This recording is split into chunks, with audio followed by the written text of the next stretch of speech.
नमस्कार दोस्तों, स्वागत है आपका हमारी इस खास प्रस्तुति में, जहां हम आपको सुनाने जा रहे हैं भारतीय अंतरिक्ष के उन अनसुने पायनियर्स की कहानी, जिन्होंने भारत को शून्य से उठाकर अंतरिक्ष की बुलंदियों तक पहुंचा दिया। ये कहानी है साहस, संघर्ष और समर्पण की। आज जब हम चांद पर पहुंचने की बात करते हैं या मंगल ग्रह पर भारत की सफलता की चर्चा करते हैं, तो हमें गर्व होता है।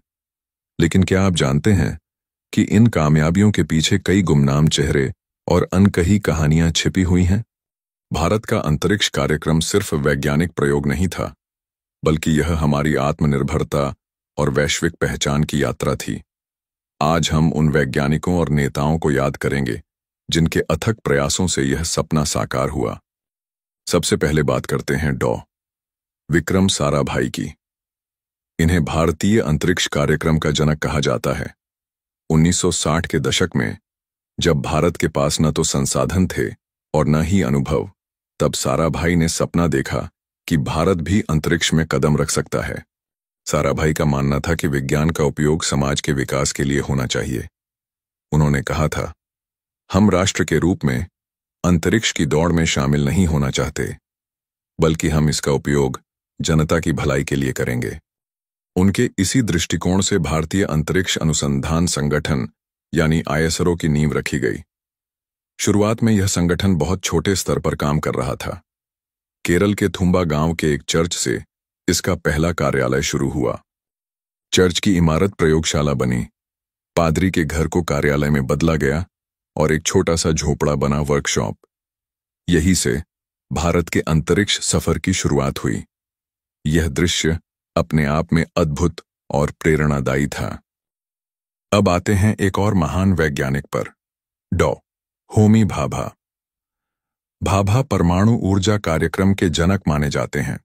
उन्होंने ही साराभाई को प्रेरित किया कि भारत को अंतरिक्ष अनुसंधान में आगे आना चाहिए। भाभा की दूरदृष्टि और साराभाई की लगन ने मिलकर भारत को वैज्ञानिक क्रांति के रास्ते पर ला खड़ा किया। इन दोनों के बीच हुई चर्चाएं आज भी वैज्ञानिक इतिहास का हिस्सा हैं। लेकिन दोस्तों, यह राह आसान नहीं थी। शुरुआती दिनों में न तो रॉकेट थे, न उपग्रह, न ही बड़े बड़े प्रयोगशाला। वैज्ञानिक साइकिल और बैलगाड़ी पर रॉकेट के हिस्से ढोते थे। यह तस्वीरें आज भी प्रेरणा देती हैं। 1963 में भारत का पहला रॉकेट नासा की मदद से थुम्बा से प्रक्षेपित किया गया। यह भारत के लिए ऐतिहासिक क्षण था। हालांकि यह विदेशी रॉकेट था, लेकिन इसने भारतीय वैज्ञानिकों को आत्मविश्वास दिया। इसके बाद 1975 में आया वह दिन जब भारत ने अपना पहला उपग्रह आर्यभट्ट लॉन्च किया। इसे सोवियत संघ से प्रक्षेपित किया गया था।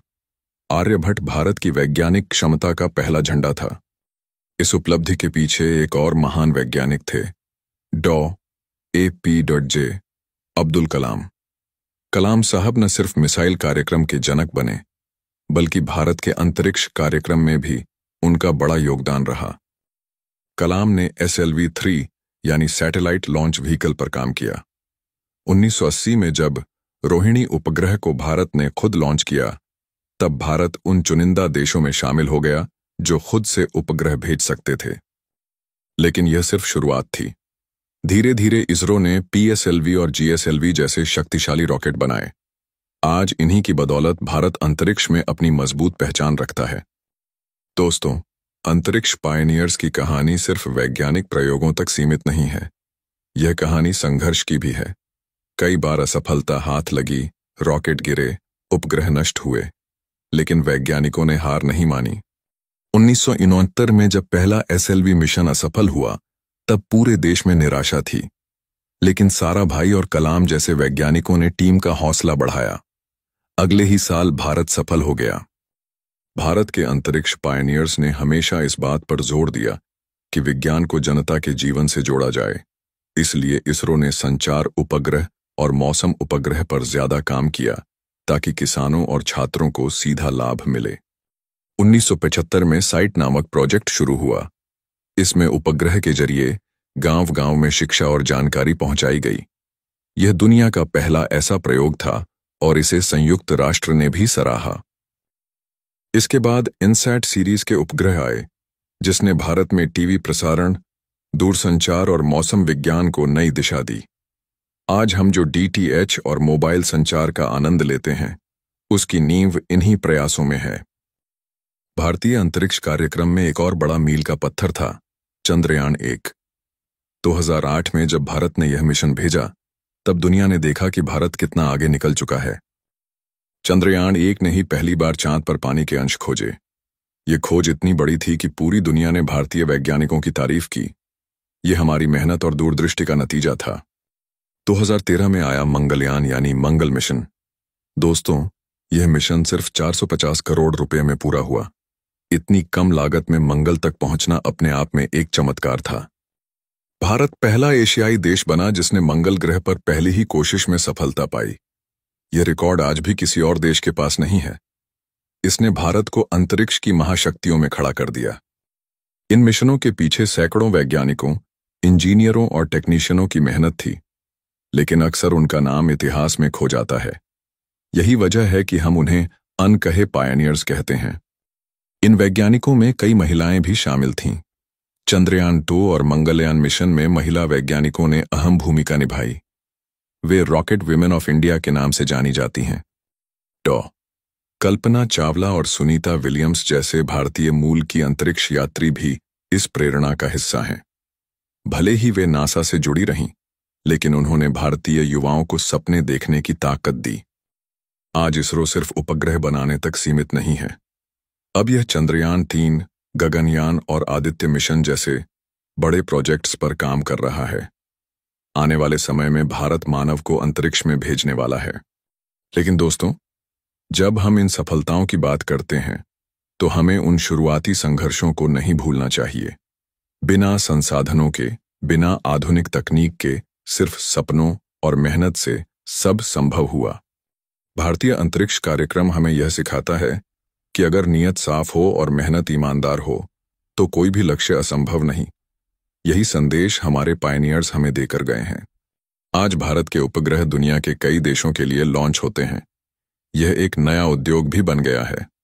छोटे छोटे देश भी अब इसरो से मदद लेते हैं और अपने सैटेलाइट लॉन्च कराते हैं। इससे न सिर्फ भारत की तकनीकी क्षमता दिखती है, बल्कि यह हमारे आत्मनिर्भर भारत की दिशा में भी एक कदम है। इसरो अब वाणिज्यिक क्षेत्र में भी विश्व स्तरीय पहचान बना चुका है। दोस्तों, भारतीय अंतरिक्ष कार्यक्रम की कहानी केवल वैज्ञानिकों की नहीं है, बल्कि यह पूरे राष्ट्र की सामूहिक यात्रा है। हर नागरिक को इस पर गर्व होना चाहिए। साराभाई ने जो सपना देखा था, उसे कलाम, भाभा, सतीश धवन और कृष्णा स्वामी कस्तूरीरंगन जैसे वैज्ञानिकों ने आगे बढ़ाया। उनकी टीम वर्क ही सफलता का असली राज थी। सतीश धवन का नाम भी भारतीय अंतरिक्ष कार्यक्रम में स्वर्ण अक्षरों में लिखा गया है। 1970 के दशक में जब साराभाई का निधन हुआ, तब धवन ने इसरो की बागडोर संभाली और इसे ऊंचाई पर पहुंचाया। धवन का नेतृत्व बहुत ही शांत और वैज्ञानिक दृष्टिकोण से भरा हुआ था। वे हर असफलता को सीखने का मौका मानते थे और टीम को आगे बढ़ने के लिए प्रेरित करते थे। भारत के इन वैज्ञानिकों की एक खासियत यह भी थी कि वे कभी व्यक्तिगत शोहरत के पीछे नहीं भागे। उनका लक्ष्य हमेशा राष्ट्र की प्रगति रहा। यही कारण है कि उन्हें अनकहे हीरो कहा जाता है। दोस्तों, क्या आप जानते हैं कि इसरो के कई प्रोजेक्ट्स इतने सीमित बजट में पूरे हुए कि विदेशी वैज्ञानिकों ने भी हैरानी जताई। भारत ने यह साबित किया कि कम संसाधनों में भी बड़े सपने पूरे किए जा सकते हैं। आज जब हम स्पेस एक्स या नासा की बात करते हैं, तो हमें याद रखना चाहिए कि इसरो ने भी उसी स्तर पर कई कामयाबियां हासिल की हैं, वो भी अपनी शर्तों पर और सीमित साधनों में। भारत के अंतरिक्ष कार्यक्रम की यह यात्रा हमें आत्मविश्वास देती है। ये बताती है कि असंभव कुछ भी नहीं। यही वजह है कि भारतीय युवाओं का आज सपना है कि वे भी अंतरिक्ष वैज्ञानिक बने। अब जब गगनयान मिशन की तैयारी हो रही है, तो पूरी दुनिया भारत की ओर देख रही है। यह मिशन भारत को अंतरिक्ष में मानव भेजने वाले चुनिंदा देशों में शामिल करेगा। दोस्तों, यह सब संभव हुआ केवल इसलिए क्योंकि हमारे पायनियर्स ने शुरुआती दौर में मजबूत नींव रखी। उन्होंने कठिनाइयों को नजरअंदाज कर सपनों पर भरोसा किया। इसरो की कहानी हमें सिखाती है कि हार मानना विकल्प नहीं है। हर असफलता नई सफलता का रास्ता खोलती है। यही मंत्र भारतीय वैज्ञानिकों ने हमेशा अपनाया। आज भारत अंतरिक्ष तकनीक में न सिर्फ आत्मनिर्भर है, बल्कि दुनिया को दिशा भी दिखा रहा है। यह हमारे पायनियर्स के समर्पण का परिणाम है। दोस्तों, यह कहानी हमें याद दिलाती है कि भारत की ताकत केवल इतिहास और संस्कृति में ही नहीं, बल्कि विज्ञान और तकनीक में भी है। हमें इस पर गर्व होना चाहिए। इन गुमनाम पायनियर्स को जानना और उन्हें याद रखना हमारी जिम्मेदारी है, क्योंकि उनकी मेहनत के बिना आज का भारत संभव नहीं था। हर बार जब हम टीवी पर कोई रॉकेट लॉन्च देखते हैं, तो हमें याद करना चाहिए कि यह उन वैज्ञानिकों का सपना है जो दशकों पहले शुरू हुआ था। यह कहानी सिर्फ विज्ञान की नहीं है, यह कहानी है सपनों की, संघर्ष की और आत्मविश्वास की। यही कारण है कि भारतीय अंतरिक्ष कार्यक्रम पूरी दुनिया के लिए प्रेरणा है। दोस्तों, अगर आपको यह कहानी पसंद आई हो, तो इसे ज्यादा से ज्यादा लोगों तक पहुंचाइए, ताकि हर भारतीय जान सके कि अंतरिक्ष में भारत की असली ताकत कहां से शुरू हुई थी। धन्यवाद दोस्तों। आप देखते रहिए हमारे चैनल को, जहां हम लाते हैं इतिहास, विज्ञान और प्रेरणा से भरी ऐसी ही अनकही कहानियां। जय हिंद।